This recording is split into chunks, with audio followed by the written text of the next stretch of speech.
As a Pokemon fan that's been playing since when Yellow came out, so over 20 years, I, just like I'm sure a lot of Pokemon fans watching this right now, have made Pokemon themselves. And yes, I'm one of them too. In fact, I honestly think I've made over 1,000 Pokemon in the 20 years of my life playing this series. I haven't made any in a long time, but I've made a lot of them over my life. But of course, a few of us have probably took it to the next level where we actually tried to make our own Pokemon ROM hack, or some version of a Pokemon game. And of course, I did that too. As back in 2010, I tried to make my own ROM hack on Ruby. Now it's long gone.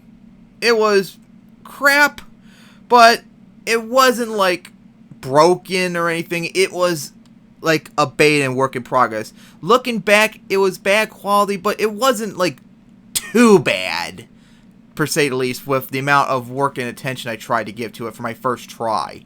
Now, of course, we have probably better programs now, but more importantly, RPG Maker. If I could eventually get that to work and figure that out, maybe I'll try making this game again. So in this video, I'm going to talk about that Pokemon game. The game I made back in 2010. And in this video, I'll talk about all the Pokemon I made. I still have all the designs on them, all 150 of them, so I'll show them all to you. I'll show you a map of the region I made. I actually made the encounters of all the routes of what you can find on them too. I could show you all the teams I made for the gym leaders, the Elite Four. I could show some of the stats for some of the mons I've worked on and the movesets, although like I've only done like about half of them. The rest of the half I never done it all in the 10 years, almost 11 years almost I started making them. And I will show you, I'm to explain the lore of the region too. So, let's get into it. As the game itself was called Pokemon Jewel. And I made it back, like I said, back in 2010. It was for Ruby. Now, this is probably the stupidity of me back in the day. The game, of course, is Ruby, so it was Gen 3 based, but I tried to shoehorn Gen 4 and then later on Gen 5 moves because this was in 2010. I made this game throughout all of 2010, so I was stuffing in all Gen 5 moves once Black and White came out too, and their Japanese names and all that, and it really wasn't good. And honestly, a lot of the move sets are going to have to probably be heavily changed around, since now not only do we have Gen 5, but now we're all the way up to Gen 8. And who knows what would happen by the time we get to it. But that was the name of it, Pokemon Jewel, because at the time, remember, Ruby, Sapphire, Emerald, and Diamond, Pearl, Platinum, they were all based upon minerals and gems. So I decided to do one myself. And it was based in the Johto region. Now, it was spelled Juno, so I'm sure you'd probably be thinking, shouldn't it be Juno? It should be, but I called it Johto. Kind of like a Johto reference, with a little bit of a mix-in of, remember all the regions back then had like an O at the end, Kanto, Johto, Hoenn, Sinnoh, Juno. I tried to go with that. With Johto mixed with the O at the end, with a little bit of difference to it. As, like I said, the region was called Johto. And now, the main focus of this video, which I'm sure a lot of you are waiting for, the Pokemon themselves. There are 150 of them, and I made them from March 2010 to October of 2010, so that's 7 months it took to make 150 of them. And it took, so at first I was able to make a whole bunch of them really quickly, but then after a while it took like a couple weeks, like writer's block, in order to think of them. I had to, like, literally, there was a pet store, like, up the road back in Baltimore County where I grew up. I had to go there a lot of times for pet food. I would go around looking at animals for, like, possible ideas and all that. Like, I was so desperate for ideas for Pokemon. So it took that long for it to finally finish. And here they are. They were all made on paint back in 2010. Some of them are really bad quality. You'll see, because a whole bunch of them, especially at the very beginning, were actual Pokemon body parts just fused together. I'm sure a lot of you probably did that too.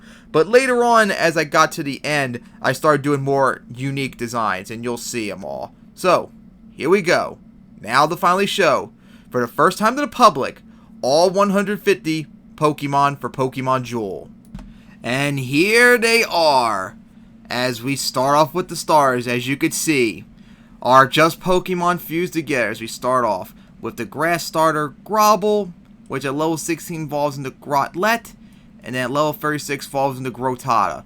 Which you can see, Grobble and Grotlet are just Yama's head on Sandshrews' body, with the fang, no, not the fangs, those were the claws of one of the Sandshrew sprites, just edited to look like a fang. And then Grotata, Yama's head on Sandslash body with its antenna stretched out. And then for the fire starter, it was Viper. At level 16 it became Flamefawn, and level 36, Blaziconda. Pure fire, just like Grobble, the line is pure grass. Viper and Flamefawn are Ekans painted over, as you can see. And I believe the fists right here on Flamefawn, I think they were from a water Pokemon, just color changed to be fire. And then Blaziconda, as you can see, is Arbok, obviously. And so it's pure fire, like I said. And finally, the water starter, Pincers, which evolves into Crapon at level 16. Not Crap on Crapon. And at level 36, Crabazone. Now, just like the previous starters, Pinsir line is made up of multiple Pokemon. And it's the most creative of them if you think about it. Voltorb's body, Poliwag's tail, I believe it was Breloom's feet with Krabby's Pinsir, one of them. And Crabazone has Gengar's eyes and face. So, yeah. All of them are pure type, 16 to 36. Now, all the starters, the first form had 300 base stat, the middle had 400, and then their final form had 500. And they both excelled at 2 stats. I don't know if the stats all the top of my head, I would have to look it up again, but if I remember correctly, I think the Grobble line focused on defense and special defense, so it's like a defensive, like grass type normally. Then Viper line is special attack and speed. And then the Pinsir line was attack and HP. In fact, Pinsir's, if I remember correctly, had 78 HP stat to start off. That's pretty high for a starter. Alright, so those are the starters. So then we get to the first Pokemon you'd find, which is Florat, which at level 24 evolves into Jurleaf. They're both normal and grass, as Florat is Rattata from Ruby and Sapphire with Sunflora's flowers, and Jurleaf is Raticate, obviously. And of course, you're wondering, why is their name type thing in Japanese? This is the actual box type in for in black and white. Back when they posted on Bulbapedia, they had the Japanese artwork at first, and of course, back then I was like anti translation crap, so I only used the Japanese version. Plus, the box art I liked more than the English version was finally made. So then it's Chirip, which at level 15 evolves into Chi Robin, and at level 30 evolves into Chi Raptor. That's all normal and flying. Now Chirip is Tailow's body. I believe that's an edited version of Fearo's beak, and this little headpiece right here is from Starly. These wings are from someone, I just don't know who. I don't know off the top of my head. Honestly, now thinking about it, kind of looks like Pidgeotto, don't it? I can't, from like Diamond, Pearl, Platinum. And then Robin has the feet. I don't know who they're from. That's a Fearow beak, I believe. Wings are from somewhere. And this headpiece right here is from Staravia. And finally, Chi Raptor obviously is Dodrio with Staraptor's head feathers as its beak. So yeah, that's that. And then we get to our first my first Pokemon I actually literally designed completely myself without any additions from other Pokemon. Poison, which at level 7 evolves into Wabikun, and at level 10 evolves into Dragionix.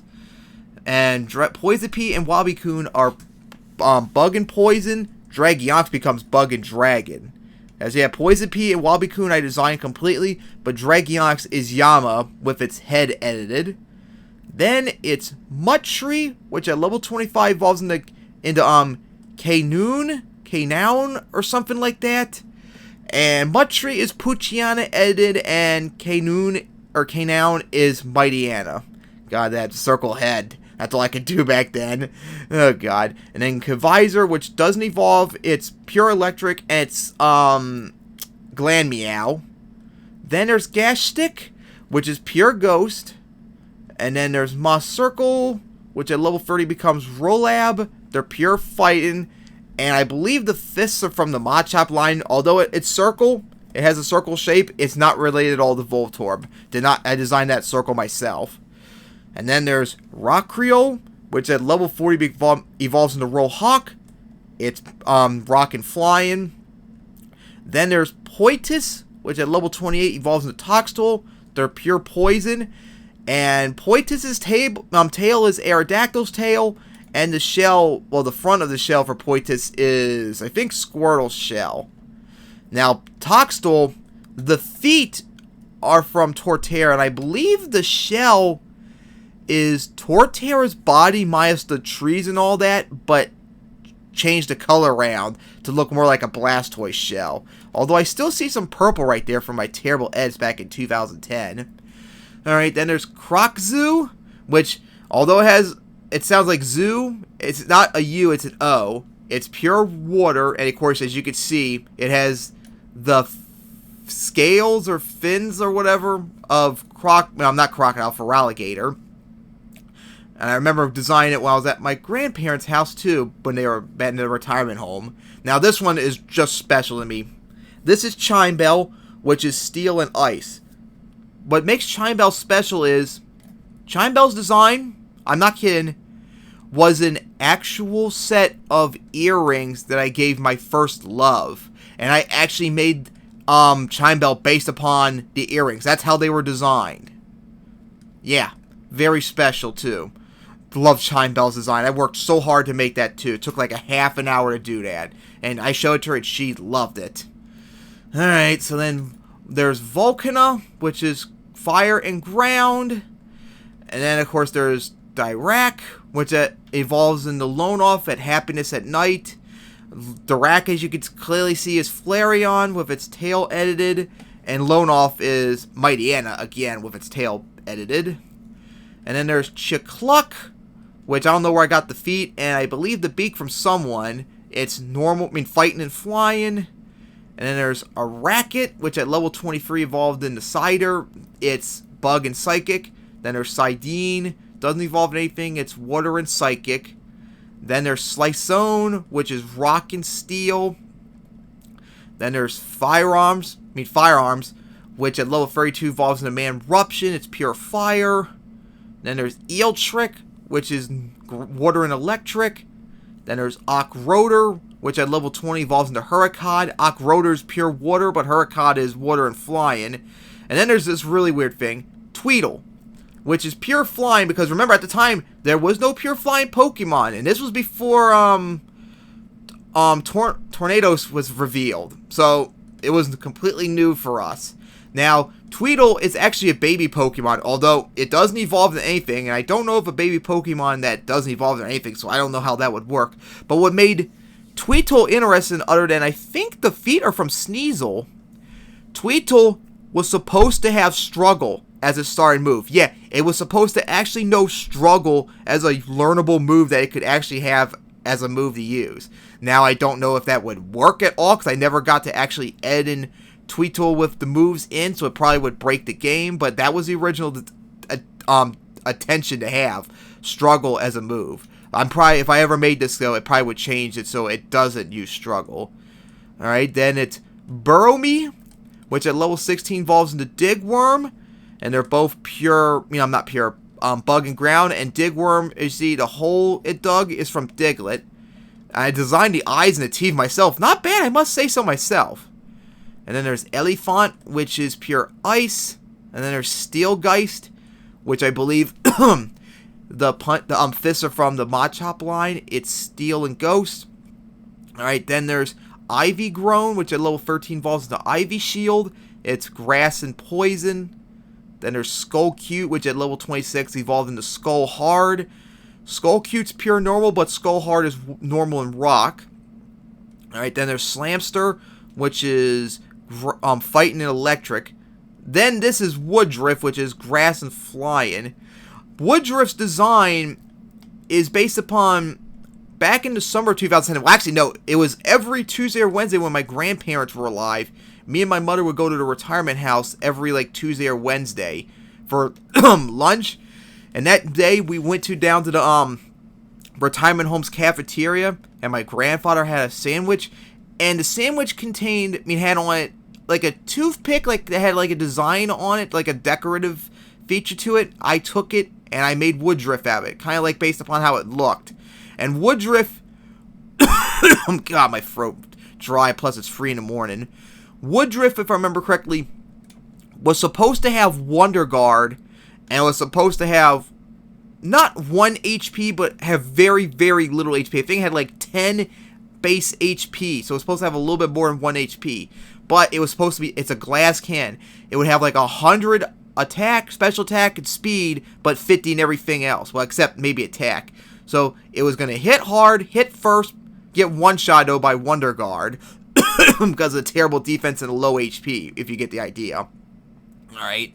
So then there's Wayron, which at level 30 evolves into Nitrail. It's water and fire. Then there's Ternesis, which at level 16 evolves into Scythe Kick. And then at level 32 evolves into Adabra. That's all pure psychic, and it's supposed to be the physical equivalent of Alakazam. Or as you could... God, now I got like hiccups all of a sudden. Think of like Gallade. Alright. Then there's Leafman, which is Ice and Grass, and that would also have Wonder Guard 2. Then there's Mushrock, which at level 20 evolves into Rocktie. And Mushrock is pure rock, but Rocktie is rock and fighting. And Rocktie would have Levitate, as it would float in the air in the game. Alright, then it's Dreadfist, which is pure rock, pure dark.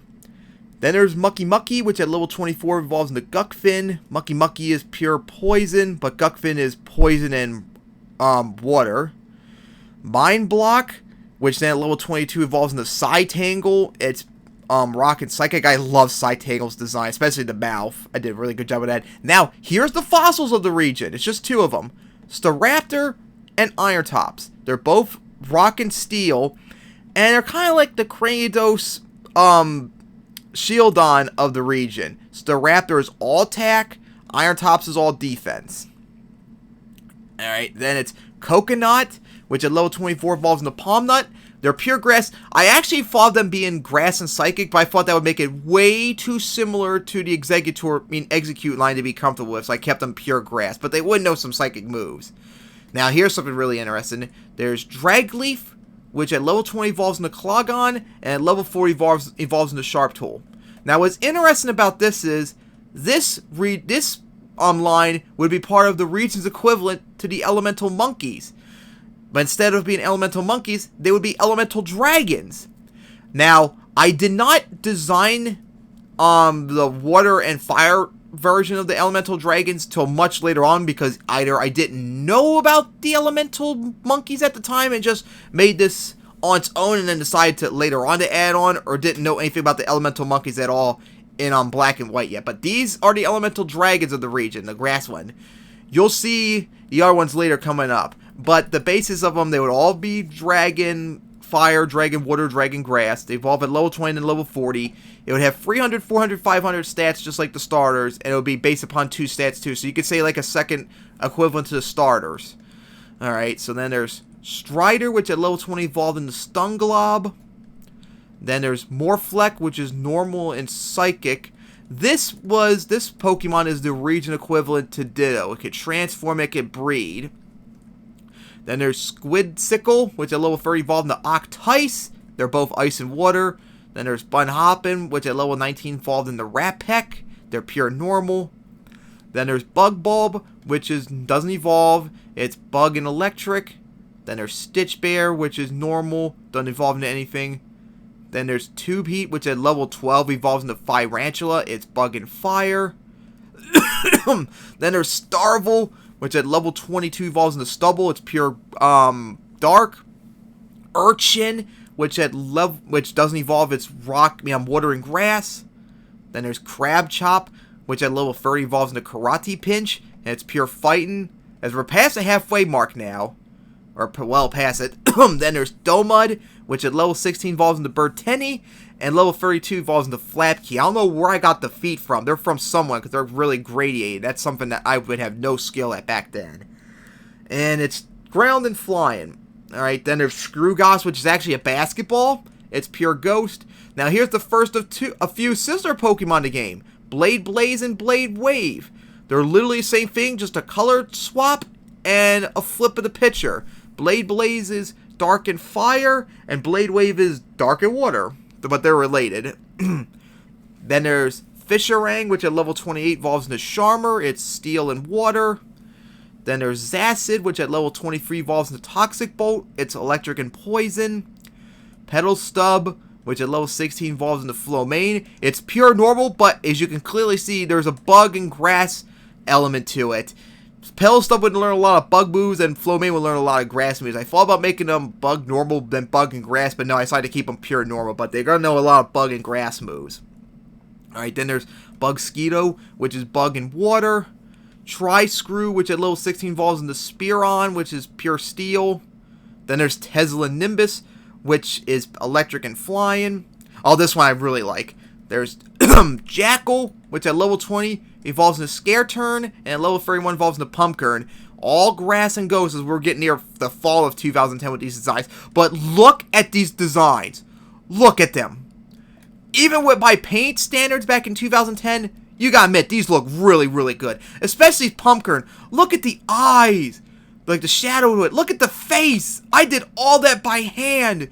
That took like an hour, I think, to make Pumpkern. That looks amazing. That's one... Pumpkern and the Jackal line is one Pokemon I am very, very impressed with what I did with. One of the few that I definitely feel like I did a good job with. Alright, then there's another sister line.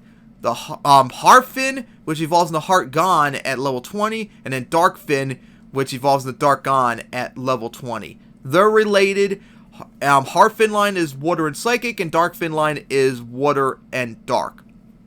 They're kind of like the equivalent to Gyarados and Milotic. Heartfin line, is all defense and special defense. No, it's not defense. I mean to say it's all special attack, special defense. While the Darkfin line's all attack and defense. And its HP and speed would be the same. And of course, the design would match them too. Heartfin has a heart on the side. The line was supposed to be like very happy, and Heartgon has a heart which you could barely see like right here. Whereas Darkfin has a broken heart, as you see up there. And then Darkgon, the Darkfin line is supposed to be very violent, as you see right there. Darkgon has a sword drawn underneath its face. So yeah, there we go with that. Alright, oh, here's the Eeveelution of the region! As it's Evo, which is normal, and it evolves into 4 others. Which, if you give it a Leaf Stone, it will evolve into Leafo, Firestone will evolve into Flamo, Waterstone will evolve into Bubbo, and Thunderstone, Sparko. I kind of like the designs, but I don't really like the names for them, though. I could probably do a little bit better than that. Hey, you gotta admit, designs like the heads, I did a pretty good job in that. I'm very impressed with that still. I just don't really like the names for them. Now we're getting into like October of 2010. We're nearing down to like the final 20 or so. So then it's Spooky, which at level 30 evolves into Spoke Cannon. It's Ghost and Flying, obvious reference to like the Drifloon line. So that's the name wouldn't come to my head. Yeah, Drifloon. Then there's Seedotto, which at level 30 evolves into Buddit, which the flowers are from... I don't remember. They're the same flowers they use for Flowmane, but I can't remember who they came from.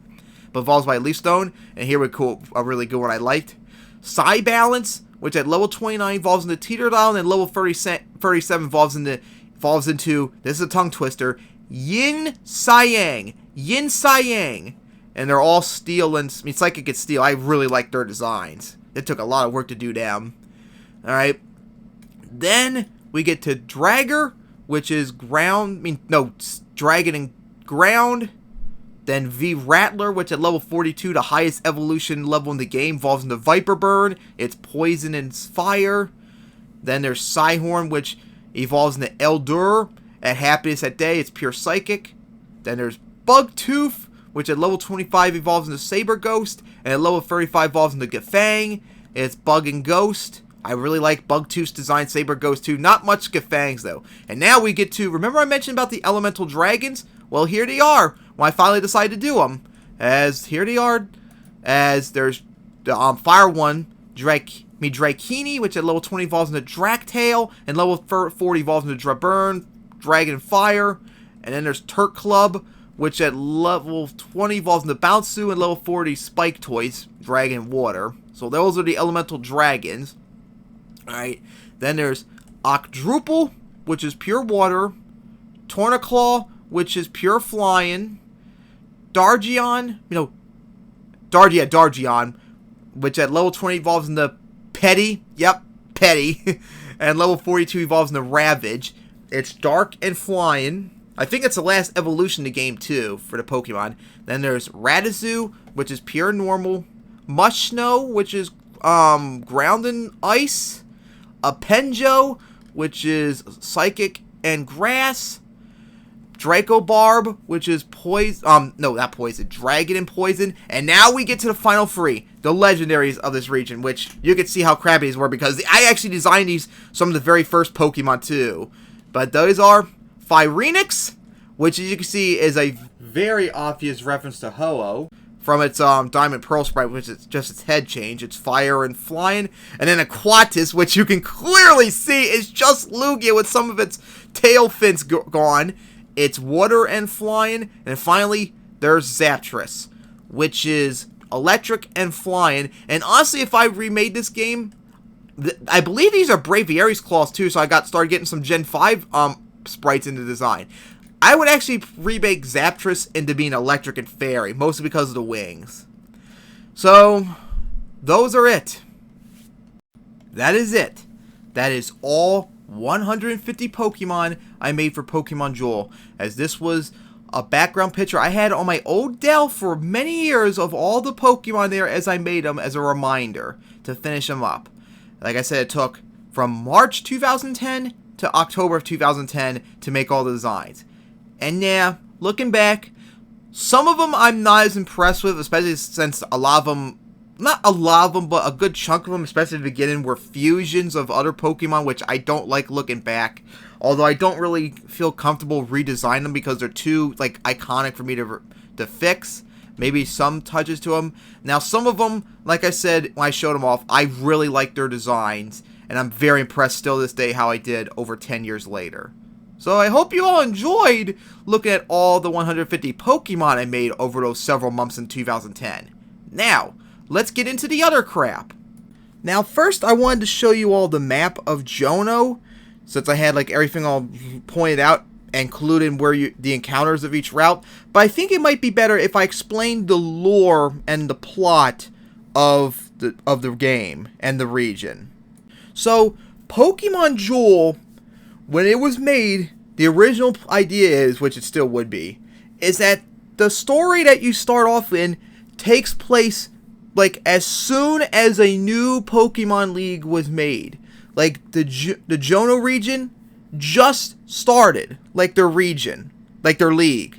Not even, like, some of it's been around for, like, decades and centuries. No, like, just started within the last year or so. It's brand new. It's not standard traditional like all the previous like 4 regions at the time was. Kind of like how Alola became in Sun and Moon 6 years later. So much so that a year or two before the story begins, the region's main people that started up the league actually voted on the 8 cities that would have a gym.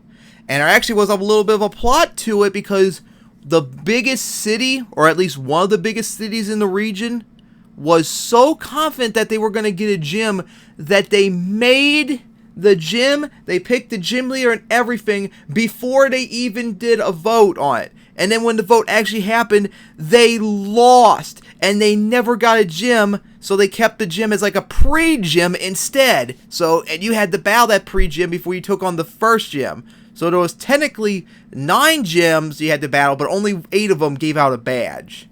So that's one plot lore about it. Now, as for the region itself, the main focus would be on the legendaries, which are Phyrenix, Aquatis, and Zapdos. Now, Zapdos rules over Phyrenix and Aquatis, kind of like how Rayquaza rules over Groudon and Kyogre. And Phyrenix and Aquatis themselves are kind of a mix in terms of like power of like Groudon and Kyogre, Xerneas and Vivatel, and Lugia and Ho-Oh, like all combined in some way. They're both in a slumber. They are disturbed by the villainous team that's trying to control them, and they would go on a rampage, and they would have to be stopped by Zaptress. Now, Phyrenix has the power to start massive fires to an area of the region. It can literally burn down a city in a matter of minutes. And Aquatis has the power to flood cities too, hence where I mentioned the Groudon and Kyogre reference. And of course they also have like a Xerneas Vivatel variation to them, as they control the lives and deaths of the cities that they destroy. As there is a city in the region that was destroyed by them 20 years before the game takes place. Now, in order to explain more, I gotta talk about the villainous teams of the region. And the villainous team of the region was called Team Terror. Now, they were the most ruthless, violent Pokemon villainous team I can't even think of, other than maybe like in fan games or in fan fiction. They are terrorists, basically. They are actual terrorists. That's how violent they are. And they would go around the Johto region causing nothing but death, violence, and destruction to achieve their goals. And Team Terror was run by a man named Damus, and he has one admin underneath him, and that is Eris. Everyone else is just grunts. So the plot is, Damus, I believe, would be like in his 30s or 40s by this point, but he was an abandoned child at least 20 plus years ago, and he was adopted by an orphanage, and this is where he would meet Eris. Now, Damus, being abandoned, not loved in an orphanage, suffered massive depression and violent outbursts. And 20 years ago, before the game takes place, he made a wish that he wanted his home to be destroyed. And that is what led to Phyrenix and Aquatis destroying the city I mentioned 20 years earlier. Phyrenix would come in and burnt the city to smithereens in a matter of minutes, and then Aquatis would come by to flood it to kill anyone else that lived. Now, Damus knew about this.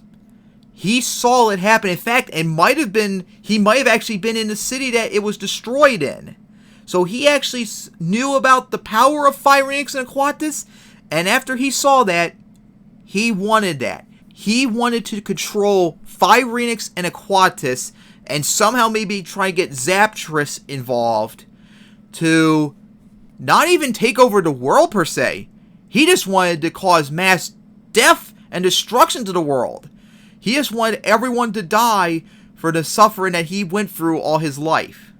Now, Eris, his underling, also had the same childhood experiences that he did, only she became obsessed with Damus, and is obsessed with the power he wants too, and to be his underling, and in other ways too, his lover. And she is obedient, completely obedient to Damus. Will do anything he asks, especially if she thinks it might give her the sexual gratification that she thinks Damus will give him, but he does not have that feelings for her. And I believe he would make that quite clear to her numerous times, but she doesn't care. She's still obedient to him, and he uses her as a pawn. And once he got out of the orphanage, he began Team Terror. And he built it up to the terrorist organization that it is. And his goal, like I said, is to control Aquatis and Phyrenix and destroy the world, basically. Unleash a giant fireball and flood around the world and kill everyone and everything. So you're probably thinking, well, god damn, that is definitely definitely a violent and dark plot to Pokemon. Not something you've ever seen before, probably. Well, not back in 2010, of course. I'm sure there are many games and fanfiction that since have made my story look tame in comparison. Now, before I show the map, now I gotta explain, like, the main cast of the story. Like, the gym leaders, the Elite Four, and all of that, as they all are involved in the story as well. So, for the player characters, I named the male character after me, and the female character I named after my ex, which I'm not going to mention, don't want to have my heart broken again thinking about it. So, you were childhood friends growing up in the starting town, which of course, just like always, is where the region's professor was.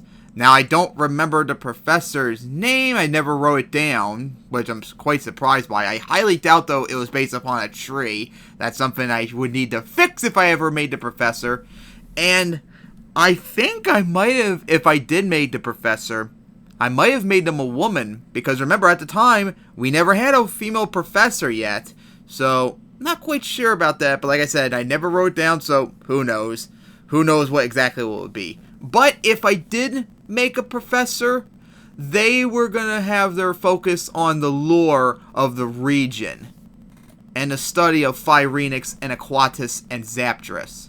Now for the gym leaders. So the first gym leader is actually not an official gym leader. Like I said earlier in this video, the League for Johto just started like a year or so ago, and the region actually voted on cities to have the rights to have a gym. Well, one of the biggest cities in the region, like I remember saying, was so confident that they were going to win that they actually made the gym and they picked the gym leader for it, and they ended up losing. But they kept it up still, and it's run by the gym leader. And the gym leader was Melvin. And I don't remember his design off the top of my head, because I never really got that far into the game for him. But he was going to use poison types. Now, like I said, you can battle him, but he would not be a gym leader, so no badge for you. Instead, he views himself as a prime-up for the actual gym battles coming up. Like practice, before you actually get into the tougher battles coming up. But personality-wise, he would embrace his role as a non-official gym, unlike the rest of his city, who was bitter about not being picked. So then, later on, you get to your first gym battle, and that is Lou, who is black. Because remember, at the time, there was no black gym leader, let alone black trainers, I don't think, in the first 4 generations in Pokemon. So that was a first for me to do. And he wore like a gray tracksuit with, at the ends of the pants and the shirt part of it, would have like a bit of pink and yellow stripes to them, or squares on it. I don't think I could describe it in a way that would make sense. And he would use normal types, because remember at the time, the first 3 of the first 4 gyms in Pokemon were all rock type. It was starting to get really annoying that it's happened so frequently. So I wanted the first gyms to be something that's neutral to any of the stars you pick. Grass, fire, water, it would be neutral against it. And that's why I picked normal, which I thought was a perfect option. And personality-wise, I don't think he was that much different from Melvin, just lay back. Then the second gym leader was Clarice. And she is the mayor of her city. And she actually has a starter Pokemon, a Toxtel, from when she was a trainer. And she has a chair nailed to its shell, and she rides it around her office and everywhere.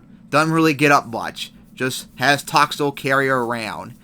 And she was a very bureaucratic woman in her 40s and 50s, obsessed with fine details, and she used ice types. Although one of her Pokemon was a Poitus, so 1/3 of her team was poison.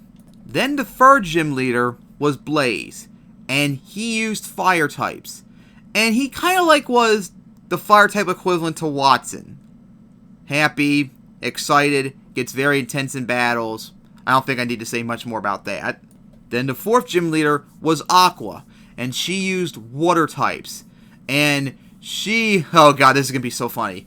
She, just like Misty, her gym was a pool, and she was in her swimsuit and all that when you battle her. And this is too funny. After you beat her, you could come back to her gym for a rematch, because yeah, it would make all the gym leaders possible to rematch, but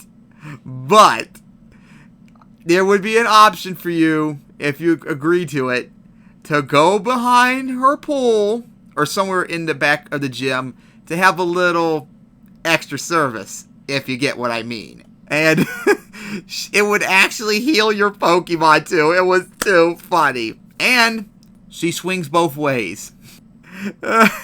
I'm so fucked when I was 16. That was just too funny thinking about that. Alright, then after that, the next gym leader was Alvin, who used ground types. And his gym was kind of like a giant like sauna.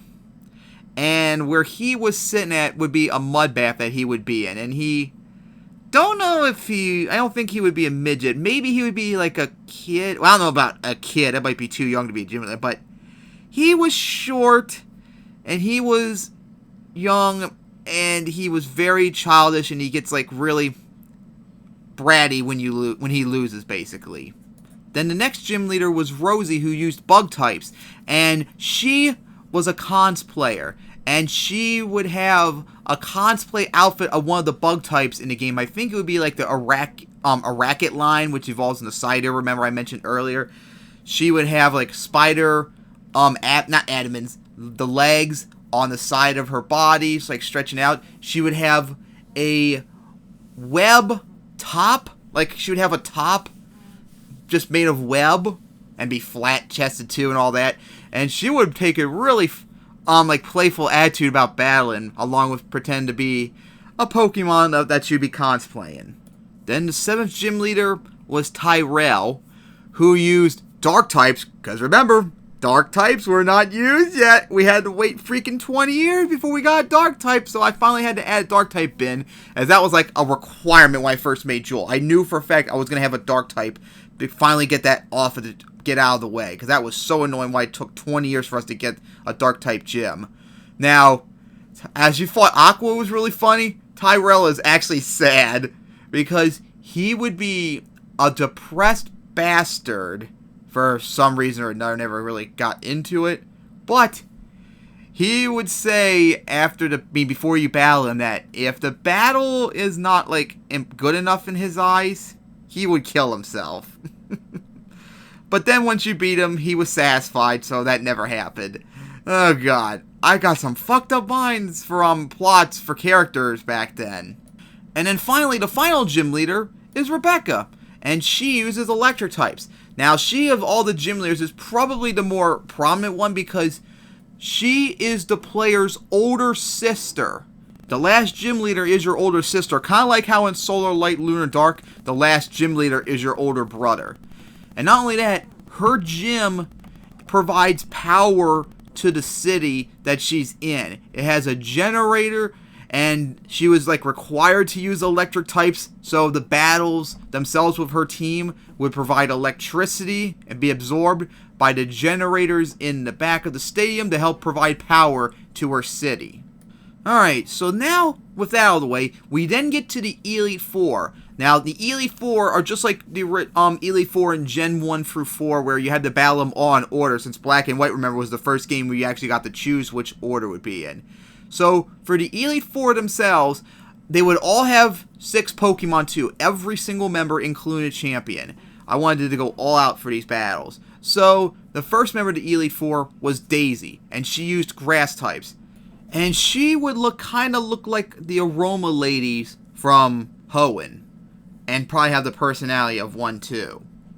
Then the second member was Hugh, who used psychic types.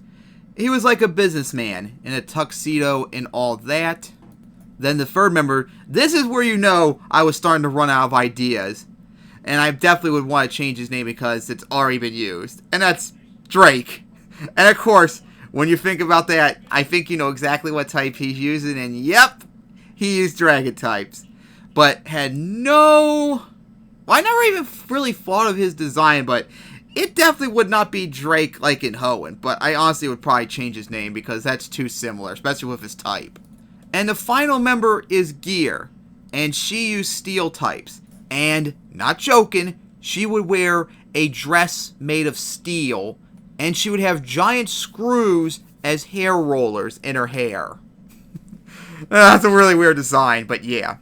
And then finally, it's the champion, who I never gave a name for. I know they were male, and I have his team all made, which I'll probably show later.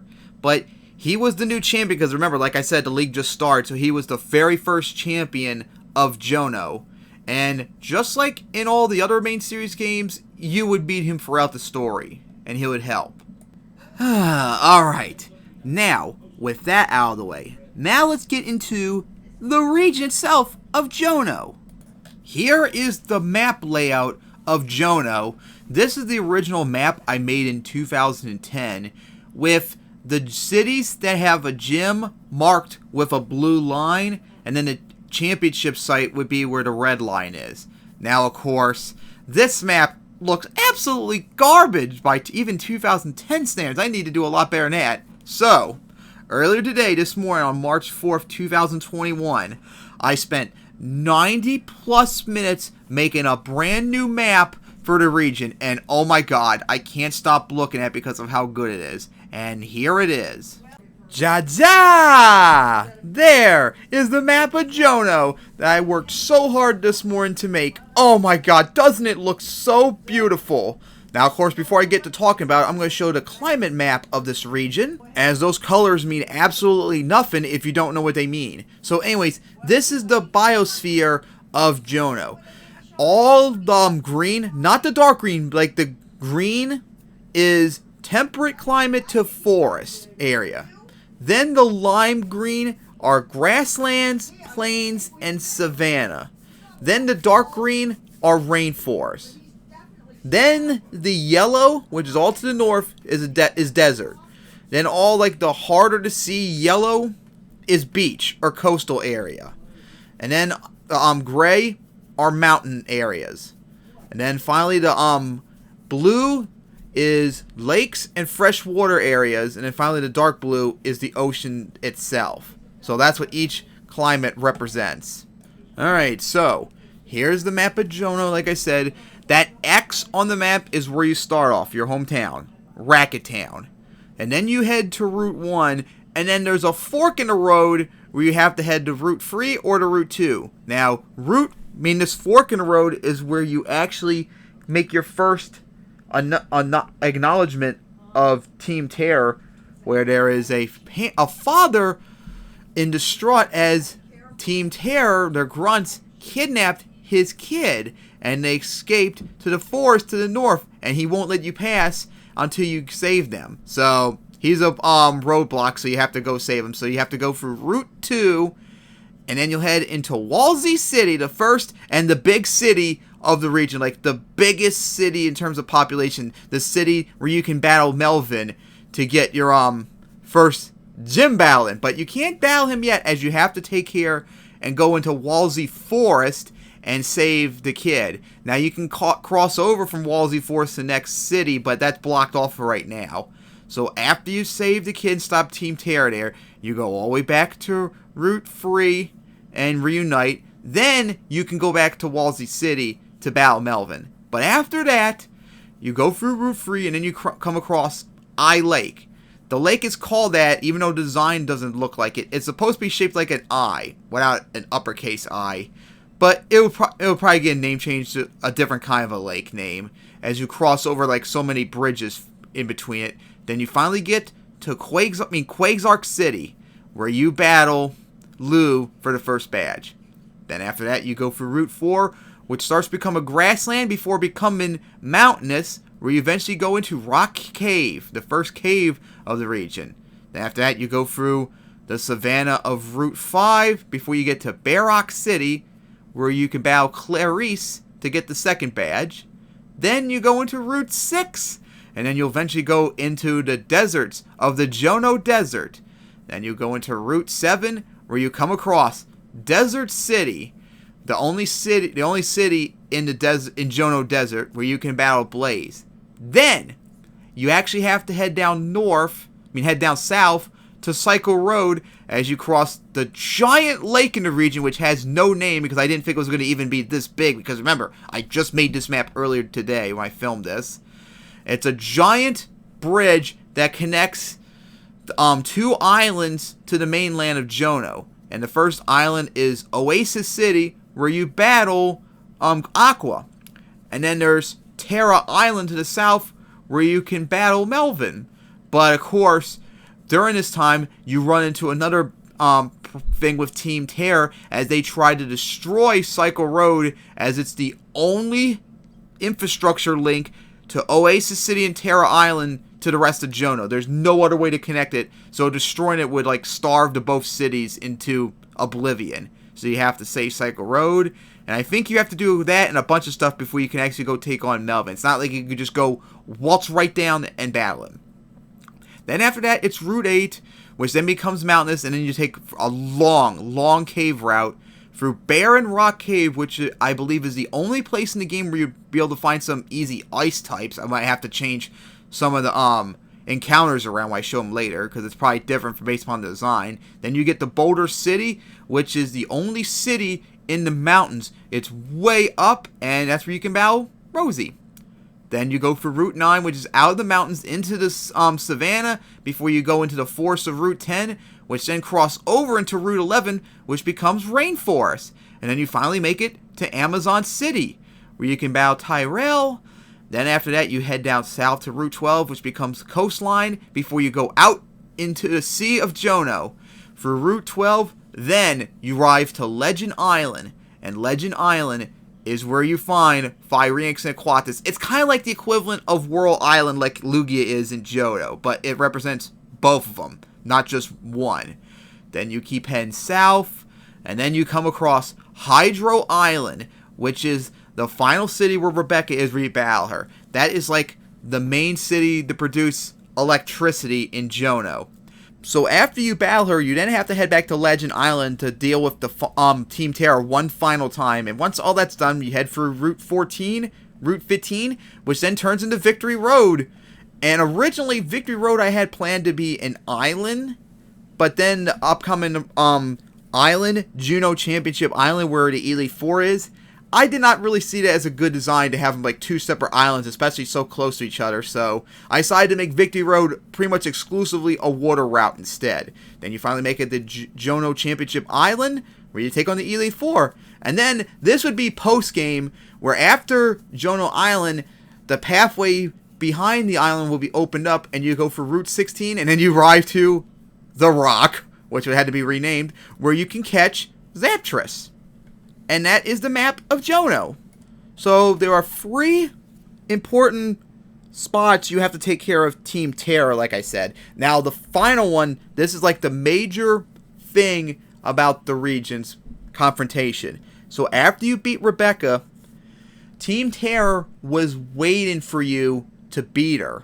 Because Hydra Island, I don't know if it had the Pokeball factory where it produces Pokeballs for the region, but the place had not one, but a bunch, and I mean a bunch of Master Balls, and Team Terra wanted to steal them for their next plot, but they needed to get rid of you and Rebecca, the 2 strongest trainers on the island, so they decided to wait and let you battle her, and once you beat her, their plan goes into effect, where they will sneak behind the gym and destroy the power plant in the gym, which will cut out power to all of the island, and then they would go and steal the Master Balls, which you try to stop, but they managed to get away, and then they head to Legend Island, where Damus will implement his ultimate goal of waking and catching Phyrenix and Poitus, and maybe use them to get Zapdos to fulfill his genocidal goal of destroying the world. So when you confront him, though, he ends up catching a Poitus, only leaving Phyrenix left, which you end up catching. And then you're supposed to battle each other, Phyrenix versus a Poitus. Now, I'm sure you're probably thinking, Poitus is water and flying. Phyrenix is fire and flying. This is not going to go well for me. Well, actually, it would go a lot easier for you because Phyrenix would have a unique ability that I would have to make specifically for Phyrenix that would make it resist, be neutral, or outright immune from water. So water type moves would not either work or they would not be super effective on Phyrenix. Now, Poitus would have its own unique ability to attack Phyrenix in other ways. So I haven't thought about how that would work, but water moves on Phyrenix are either not going to work or they're going to be nerfed. And then once you beat him, Damus decides to go full out and destroy you by battling with his main team. And then once you beat him, he goes into a blind rage. He actually does manage to get Phyrenix from your hands and gets control of him and summons Zaptress to Hydra Island to begin trying to take control of him. Now, I haven't given much thought how this would happen, but they would kill him. He would never be able to control them. They would kill him. And Eris, who would see this, would have a mental breakdown and escape across the mountains into the next door region, which would be the sequel for Pokemon Jewel, as there's a region next door to it like Kanto and Johto, but it's locked down to prevent Team Terra from sneaking over the mountains. But that is where Team Terra would be stopped for now, and then you continue on with your journey. And that would be the finale of Team Terra in Pokemon Jewel. Now for the final parts of the video. Alright, so here were the teams for the gym leaders. So for Melvin, he would have 2 level 9 Wobbycoon and a level 11 Poitus. Lou would have his whole team be nothing but Mudtree from level 10 to 14. Clarice would have a level 18 Chimebell, level 22 Poitus, level 22 Elephant. Blaze would have a level 24 Flamefawn, level 22 Firearms, level 25 Volcano, level 26 Blade Blaze. Aqua would have a level 26 Krapon, level 28 Kroczu, level 28 Eeltrick, and level 29 Charmer. Alvin would have a level 31 Rockrio, level 28 Digworm, level 30 Mushrock, level 30 Rocktea, and level 34 Flapkey. Level 30, Rosie would have a level 34 Dragonix, level 33 Bugbulb, level 36 Cider, level 36 Firantula, and level 28 Gafang. Tyrell would have a level 40 Blade Blaze, level 40 Lone Off, level 42 Dreadfist, level 42 Ravage, level 44 Starvel, and level 46 Dargon. Rebecca would have a level 45 Toxic Bolt, level 46 Sparko, level 47 Slamster, level 48 Tesla Nimbus, level 49 Flowbane, and level 50 Kavaiser. Now for Team Terror, Eris, in the final battle you deal with her, she would have a level 40 Karate Pinch, level 40 Elephant, level 40... fucking won't come to my head. Canoon, level 42 Rohawk. So, Damus in his last battle have a level 50 Blaziconda, level 50 Dargon, level 50 Woodrift, level 50 Eeltrick, level 50 Chiraptor, and level 50 Draco Barb, since their names are a little bit difficult to remember. So now for the Elite 4, Daisy would have a level 50 Grotala, level 50 Ivy Shield, level 51 Jerleaf, level 51 Leafo, level 52 Urchin, level 52 Pumpkern. Hugh would have a level 52 Adabra, level 52 Sidene, level 53 Eldur, level 53 Morphlek, level 54 Yin Sai Yang, and level 54 Heartgon. Drake would have a level 54 Dracoonix, level 54 Dragger, level 55 Sharptool, level 55 Spiketoys, level 56 Draburn, and level 56 Dracobarb. Gear would have a level 56 Staraptor, Staraptor, level 56 Iron Tops, level 57 Spearon, level 57 Sliceon, level 58 Steelgeist, and level 58 Charmer.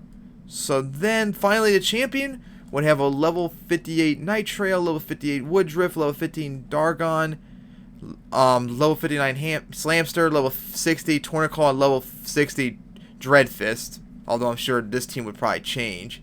So that was the teams for the Elite Four. Now, of course, here was all the encounters in the world too.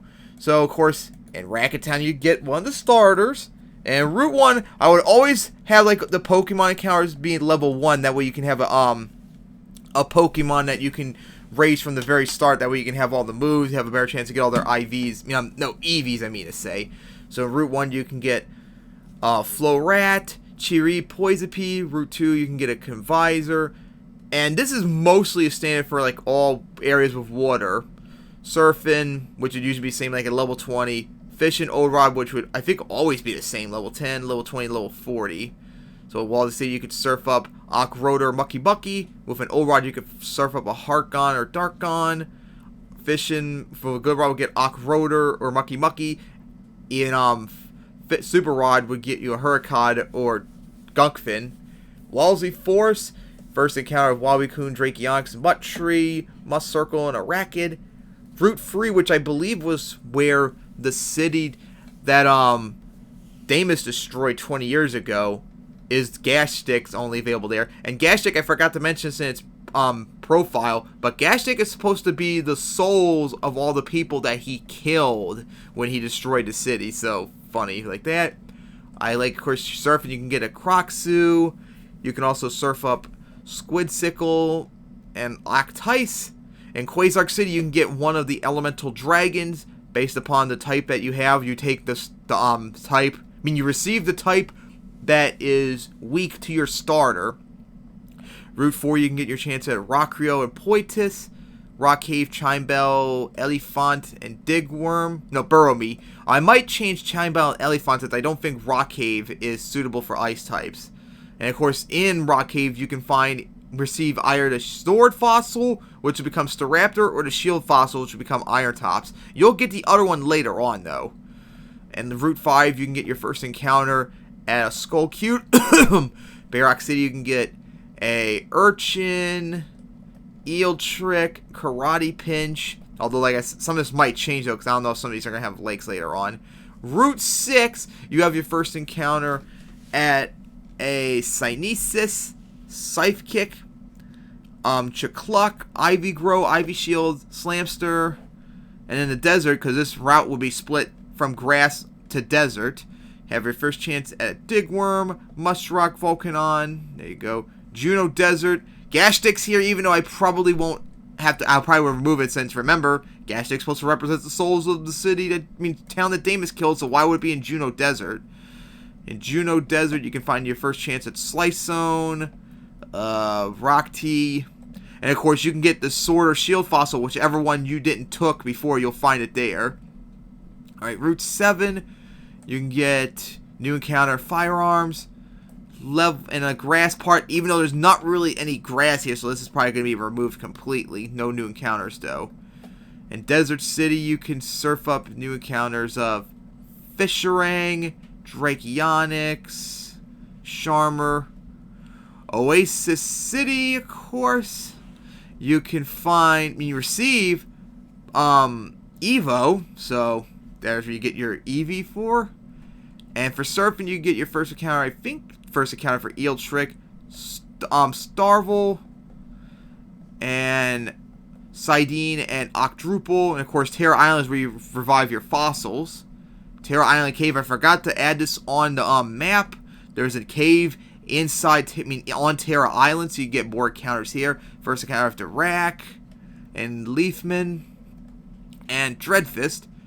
Route 8, new encounters were Domud, and its evolution, since its name will come to my head. Must mean Bugskeeto.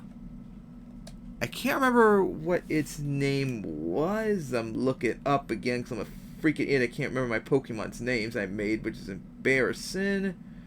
Yeah, Spooky is right. Alright, Baron Rock Cave, Steelgeist,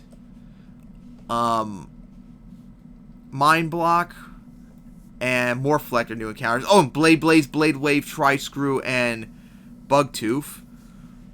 Boulder City, no new encounters here. Same goes for Route 10, Route 11. There's a mud area, but yeah, mud area would be fine because that would make sense for a Rainforest possibly. Strider would be a new encounter. Domud, I don't know. I guess I didn't remember and Domud, so would probably have to fix the levels later on. But in the grass or like rainforest part, that would be your first encounter at a Stunglob, Mushsnow, Dragger, Coconut, Bunhop, and Stitch Bear, and what were you called again? As I have to look you up. Petal Stubs is the one come to my head. Amazon City, you can literally only find Ivy grow in the city, but in Amazon City, you have the Safari Zone where you can get all the encounters. Otherwise, like the starters, you can get all of them right there. And see, and there's also new encounters of the Elemental Dragon. So whichever one you didn't get, you can get there. Bug Bulb, Flame Heat, Tube Heat. Screwgoss, Tesla Nimbus, Jackal, Evo you can get here as well. Seedato first encounter, Tornaclaw, and a Penjo. And this is the mud encounters. And the surf encounters, nothing. Oh, Wayron's new encounter, Heartgon and Darkgon are new encounters too. And what were you fucking called again? Yeah, Crab Chop. Alright, so Route 12 Surfin'. No new encounters. And of course, Legend Island is where you get Phyrenix and Poitus. Of course, Surfin'. No new encounters. No new encounters. No new encounters. This is probably not going to be much encounters. Stubble, I think, was a new encounter. Route 13, no new encounter. Hydro City, no new encounter. So far, still no new encounters yet. Route 15. Yeah, still no new encounters. Then we get to Victory Road, which everyone's like at level 45 to 50. Because there's a whole bunch of Pokemon here. And I'm sure there are some new encounters. Tri-Screw, I must have missed it, so that needs to be fixed. Tri-Screw being on there. Of course, that's where you can get god damn it, Psybalance, since it wouldn't come to my head. V Rattler, Psyhorn, Dargion, Radizu, and Dracobarb. And finally, Route 16, which is has no new encounters, and of course the Rock, where you can get Zaptress. And now to wrap up the video, I wanted to show the page for all the Pokemon stats that I've been working on. I just updated this back on March 4th, which this is the second time I'm redoing this stuff. I did before, but it was so bad I wanted to redo it. So anyways, the page, this is still like a work in progress since I've only done half of them, and of course a lot of them need to be updated. So like, Grobble, for example, I've updated. So what it would be is the Pokemon sprite, their name, and the update version would have their, how you pronounce their name, their national dex number, their type, their ability, which for Grobble is Overgrown. Now this is their base stat total, as you see. 300 total with 60 HP in the red, 50 attack in the orange, 65 defense in the yellow, 30 special attack in the blue, the 50 special defense in green, and the 40 speed in like fuchsia. I tried to match them like the colors are on Bulbapedia. And of course, these are move sets. These are the moves it would learn leveling up. The moves it can learn by TMs. And tutored moves and then breeding. But most of these are not going to be... You're not going to see anything else usually other than learn moves, because I haven't gotten that far into work. And of course, evolutions and how to get to them. So as you see, I did all this for Grotlet. I did it all the way up for like the first 10 Pokemon or so. Because this is the 2020 update for all of them. And you see like all the stars, 300 their first form, 400 in the middle form, and 500 for their final form. Viper, of course, has Blaze. That's the move set. Which, of course, most of the Pokemon...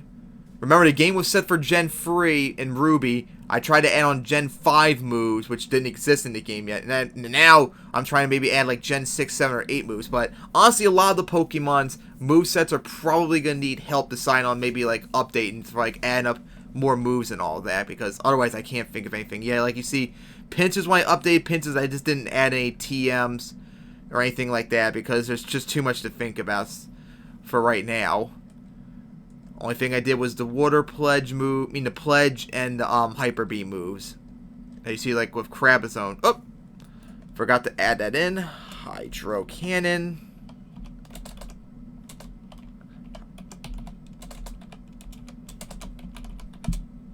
All right, there you go. Oh, there we go. Save you.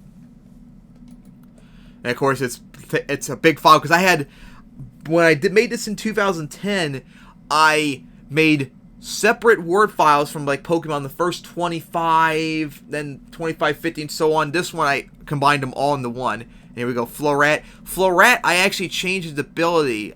I can't remember what its ability was beforehand. It was one of the Gen 5 abilities with its Japanese name, but I gave it Natural Cure instead.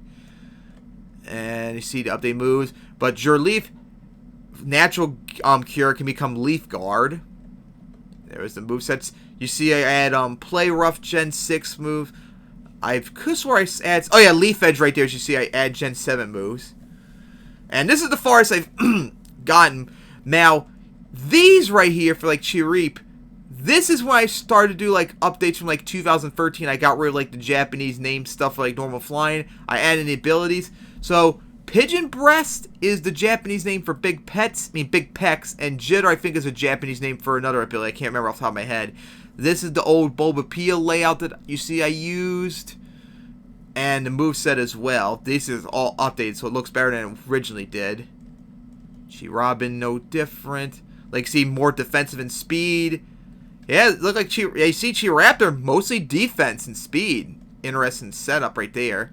And of course, you see in the Japanese name moves like Cheer Up is Work Up. That's Work Up's Japanese name, Cheer Up. And you go to Poison Pea, which has Poison Point and Leaf Guard. Slightly more special attack. Wabikun all defense, even though it could have quick attack. Dragonix, more attack as you can see. Stronger, I think that's the strongest Pokemon in the non-starters too. And of course, would have Butterfly Dance. Well, actually, no, I think that's been updated. Wait, no, Butterfly Dance, I believe, was, that's Quiver Dance's Japanese name.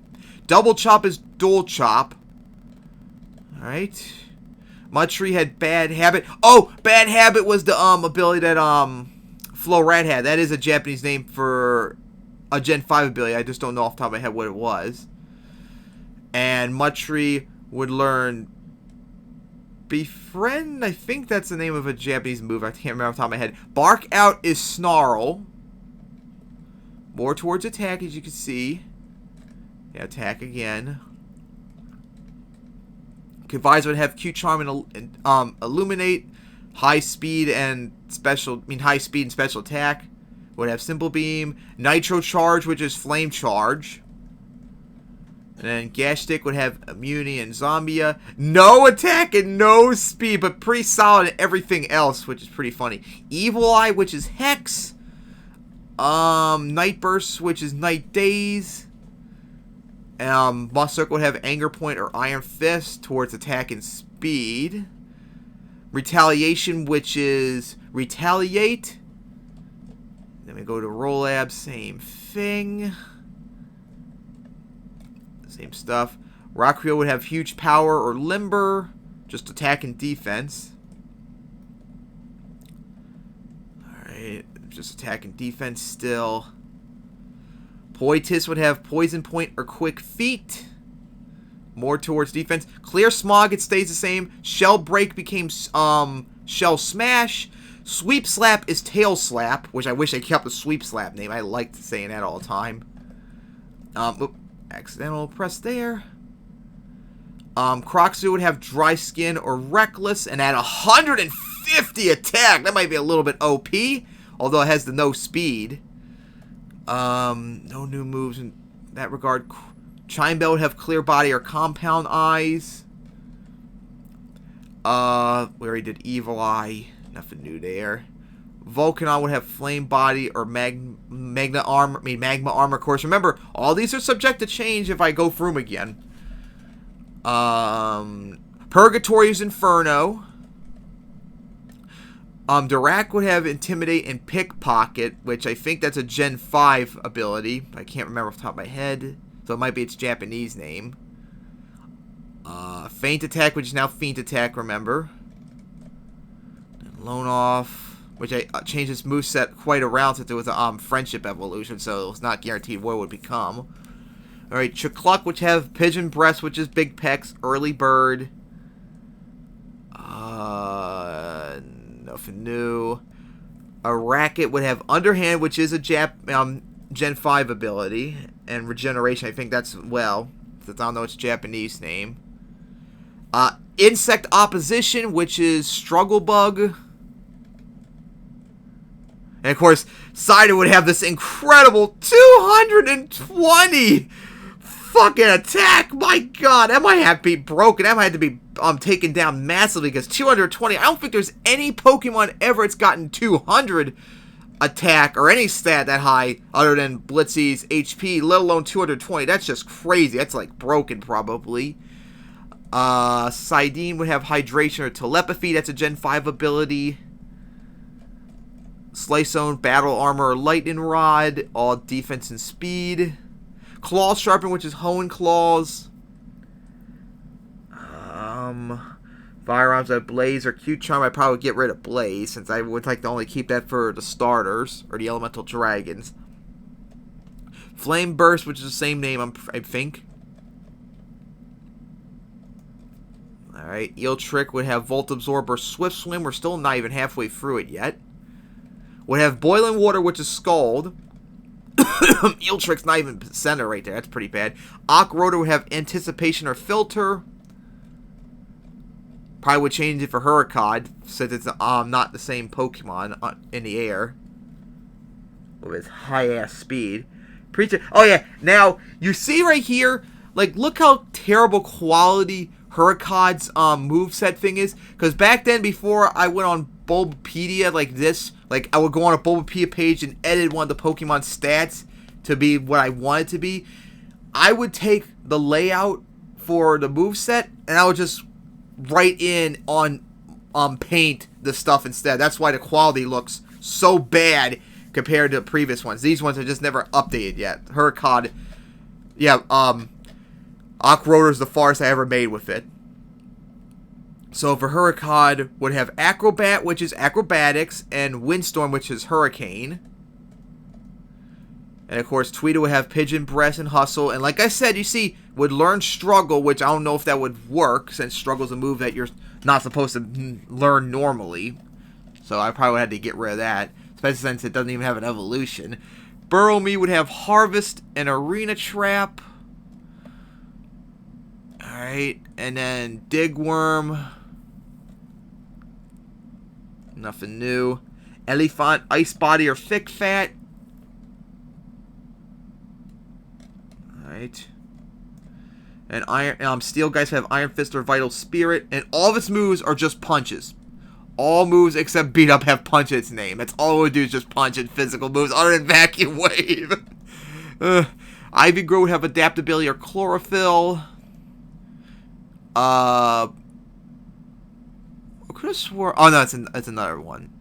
Okay, that's okay. Now, Ivy Shield would have Grass Mixer, which is Leaf Tornado. Acid Bomb, which is Acid Spray. Skullcute would have Intimidate or Rockhead. No new move. Skull Hard, all defense and HPGC. Alright, Slamster would have Motor Drive or Vital Spirit. Would have, like I said, Sweep Slap. Now, Low Kick 2.0. Low Kick 2.0, which is Low Sweep. The reason it's called Low Kick 2.0 is because its Japanese name was Low Kick. But, of course, we have Low Kick in the English. So, on Bulbapedia, they called it Low Kick 2.0 until it became Low Sweep. And then Wild Bolt, which became Wild Charge. Woodrift would have Wonder Guard or Speed Boost. But honestly, I probably would get rid of Speed Boost because it doesn't need Speed Boost. It already is fast enough. Nitro Charge, like I already said. Wayron would have Filter or Water Absorb. And no new move. Night Trail would get Flame Charge. That's new. Tyranisu would get Slip Through and Overconfident. Slip Through I know is a Japanese name for a Gen 5 ability. Just don't know what it is.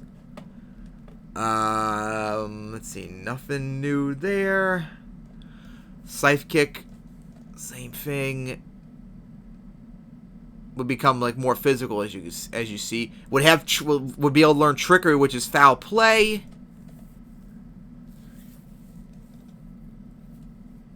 I could have swore you learned I can't remember what that move is called. Leafman would have Wonder Guard, you see, would have more than 1 HP though. Alright. Mushrock would have Hustle or Overconfident. Smooth Over, which is now Bulldoze. And of course, Rock Tea would have Levitate, because it floats in the air. Overhead Throw, which is Circle Throw or Storm Throw? I can't remember which one. Dreadfist would have Righteous Heart, which is a Gen 5 ability, and Scrappy. Scrappy's honestly useless, though, so probably would remove that. Rage Powder. Yeah, is that? Yeah, it's still the same. Mucky Bucky would have Underhanded or Swift Swim. Little by Little, which was, God damn it, what's that move called? Chip Away, I think it was. Not a really good moveset for Mucky Mucky. Guckfin would have Slime Wave, which is Sludge Wave. Mind Block would have Analyze or Sturdy. Assist Power, yeah, that's it. Which I think it's a different move now. I mean, its name. Well, who knows? It might be its English name. Keep going on. So the Raptor would have Levitate. You see, 500 stats, but mostly towards attack, special attack, and speed. And Iron Tops would be HP, defense, and special defense. Let's move over. Alright, Coconut would have Aftermath or Body Armor. Aftermath and Body Armor don't make sense for it, so I probably would change those abilities. Nothing new. Palm Nut. Nothing new. Here we go, Dragleaf would have Overgrow. And would learn Grass Oath, which is Grass Pledge. Leveling up. And of course would learn Frenzy Plant at the end too. And Clawgon, now the elemental dragons, they would be 300 just like the Stars first forms, but the elemental dragons, their second form would be 450 instead of 400, and their final form would be 600. So that's the strongest Pokemon so far, I believe, in terms of stats. 600. Sharptool is. Yeah, HP and special defense is what Sharptool focused on. Pretty damn balanced, though, I must say. Alright, so nothing new there. Strider would have Hustle or Hydration. Waterlog, which is Soak.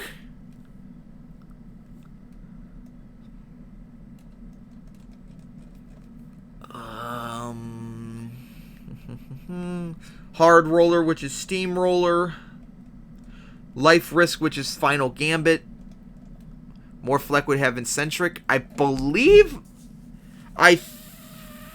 think that might have been one of Zoroark's abilities to transform instantly. Or maybe Illusion, I'm not sure. But I think it's one of them. Squidsick would have Damp or Ice Body. Octice, same thing. More defensive, just no speed. I think I spelled Barrier incorrectly. Slam Wave. Bunhop would have Early Bird or Frisk. Quick Guard. Alright, then Rat Peck.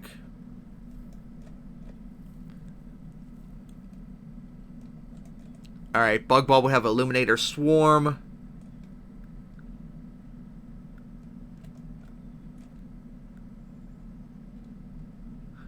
Stitch Bear would have Friend Guard. That's a Gen 5 ability, I'm sure, and Thick Fat.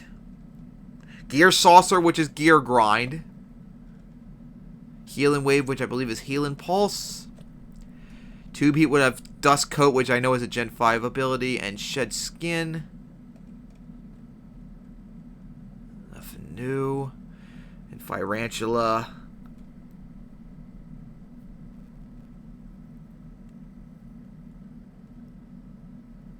Nothing new.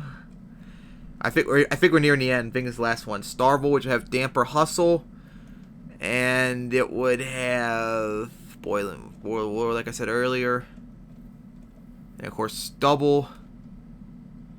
Yeah, this is where I didn't update it yet. I was like lazy, so I just add this stuff in. Ugh, why is Hex red right there? It's a level thing. That's not good. Alright, so there it is. That's all the stats right now for the Pokemon. Let's see, Stubble was 86, so I made halfway mark at least. Stubble was the last one. That was back in 2013, I believe, since I made the last Pokemon shit. So I'm just slowly going through the Pokemon I currently made, trying to update all of them before I make any new shit. But that is it for the video. So that was Pokemon Jewel. I hope you all enjoyed it, and hopefully maybe one day can make this game on RPG Maker. It would be very nice, and especially too to make all the other games I had in mind in the future. So, hope you all enjoyed.